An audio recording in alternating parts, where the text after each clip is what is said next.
There is going to be a kind of festival held on Mother Base. They are calling it Peace Day. Snake and his men may be without a nation, but they are still an army, and that means sometimes they have to fight the bad guys. Of course, they should not fight at all. It is obvious to me that any problem can be solved with reasonable discussion. Maybe Snake and the others think so too, because the idea is to set aside war for one day a year and relax in peace. I do not know how it came about, but apparently Snake and Miller got the idea while they were talking, and everyone on Mother Base went along with it. To think that deep down they all share a love of peace, that makes me happy. But never mind that. Somehow I have ended up singing on stage. Miller was all, "Come on, both our names mean peace. It will be great." Why does that mean we have to be in a band? Then he roped Professor Galvez in too, saying, "Hey, Galvez comes from peace too. We are the perfect act." I am not sure Miller really understands the origins of the name Galvez. But then again, you always have to take Miller's talk with a grain of salt. What I cannot believe is he went and told everyone we'd be performing together without even asking my opinion. Now everyone thinks it has all been decided. I like to sing, but I have never had to perform in front of a crowd. I do not think I'm up to this. But everyone seems to be looking forward to it. I guess I would hate to let them down. And anything is better than letting Miller sing. Oh, that was mean. Miller said he was going to write a song for us. I wonder what it will be like. It is funny. The more nervous I get, the more I find myself looking forward to it.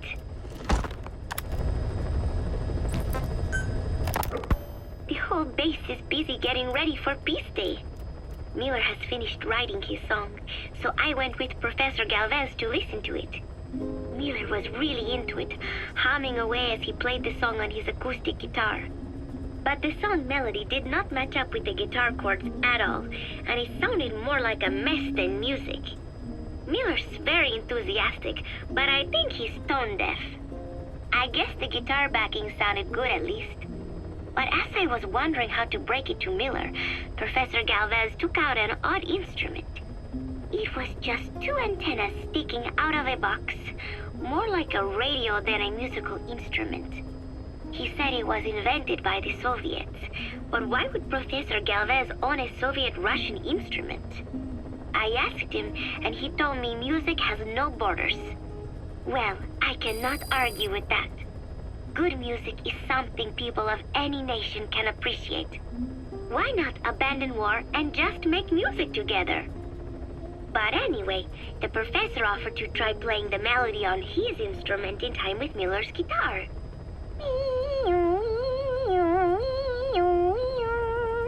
It was like something from another world.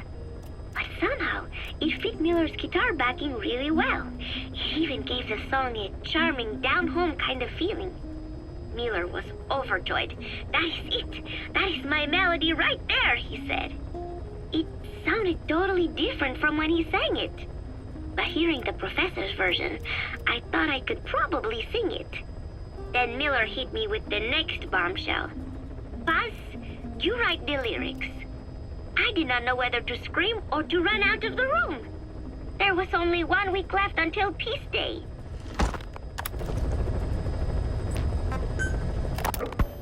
So, as if putting me on stage to sing was not enough, Miller even expected me to write the lyrics. He even said he had thought of the title already. Love Deterrence. As if he had done the hard part. Deterrence, love, deterrence. Deterrence is when nuclear weapons prevent war, right? I do not see how love fits in. But it was too late to complain, so I just sat and listened to the tape of Miller's backing guitar and the professor's melody over and over again. I guess the melody is more Professor Galvez's creation than Miller's, but on the whole I think it is actually a good song. First, it goes for your heart with a sorrowful opening, but then you feel revitalized as the song goes on. Miller grew up in post-war Japan. Maybe that is why the song has that kind of balance. Long ago, I heard some Japanese music.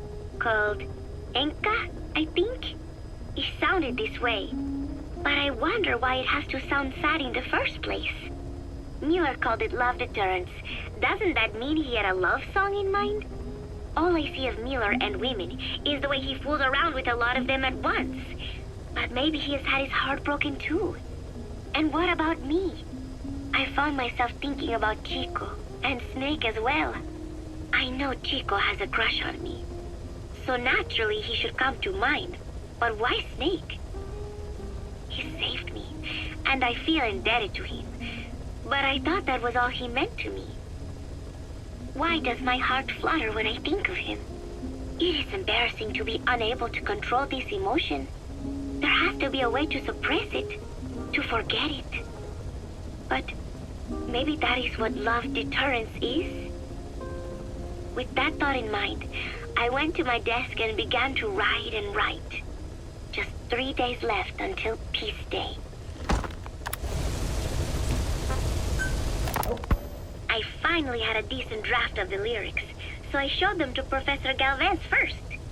He liked them. He said I had done a superb job capturing the sense of a young girl's troubled heart. There were 1 or 2 lines I thought needed brushing up, so although he said lyrics aren't my specialty at first, he gave me some advice. Everything he said made perfect sense. When I tried putting in his changes, they made the song feel deeper, more sincere. That is the professor for you. He always has the answer. With the lyrics finished, I was ready to show Miller. He does not often take things seriously, but all of a sudden, he was saying, Paz, you have the soul of an Enka songwriter. And I did not even listen to Enka all that much. Maybe I am pretty talented after all. But still, it took so much time to write the lyrics that there is hardly any time left to rehearse before Peace Day. The 3 of us rushed into the makeshift practice studio on Mother Base to see how we sounded together. Miller strummed away with a big smile on his face. I sang the main melody, and Professor Galvez improvised a backup melody. I know the professor is smart, but is there anything he cannot do? And Miller's guitar playing sounded a lot better now that he stopped singing. But I can hardly criticize his voice. I thought I had learned the song well enough listening to the tape as I wrote the lyrics, but I had trouble with the pitch and kept missing the rhythm. I have to practice, but there's almost no time left.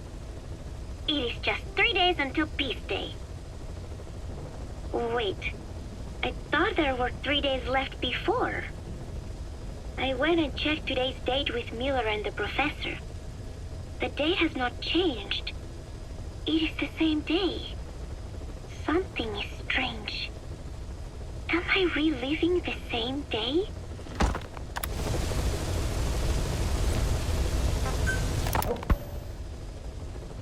Peace Day never came. Every morning I wake up expecting it to come, but it is always 3 days away. That cannot be it. I have not woken up at all. It is just a dream. It is all a dream. I am in it, and you are in it too. I am the dreamer, but you are having my dream. Do you get it now? You do, don't you? Peace Day never came. With 3 days left, I followed my orders from Cypher and launched the operation. I hijacked Zeke. I fought Snake. I lost and was thrown into the ocean. I survived, but I was captured by Cypher. How happy I would have been if they had let me die then and there. Our wishes do not come true. We just cling on to our dreams, our phantoms, mine and yours. But I think this one is coming to an end. After all, you have figured it out now. You can kill Skullface, murder Huey, slaughter Zero, burn the whole world down. And it still won't bring me back. Me, or any of the dead. And that was our business. War. We bought our daily bread with money paid to us for killing. Maybe us getting killed was just balancing the scales. You know, Mother Base was never the heaven we wanted it to be. But I was still happy to have lived with everyone there. It was such a short time, such a hypocritical peace. But while I was on Mother Base, I was happy.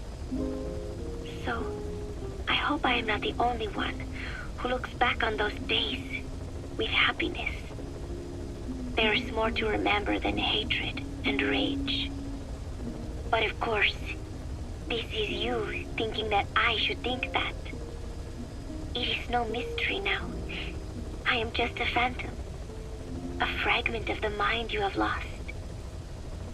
The real me died a long time ago. But even so, more so, I can tell what you are really feeling. The real emotion that is locked away at the bottom of your heart. Let it fly out. Let it guide you. Live. I think it is my job to tell you that. That is why I exist. So this tape is the last one. Once you are done listening to it, I am one phantom limb that will be gone for good. My flesh, my bones, joining the silt on the ocean floor. But do not forget, as long as you remember me, I will always live within you. Not a phantom limb or a phantom anything, as part of your heart. I will always be your angel of peace. So I know exactly how to finish.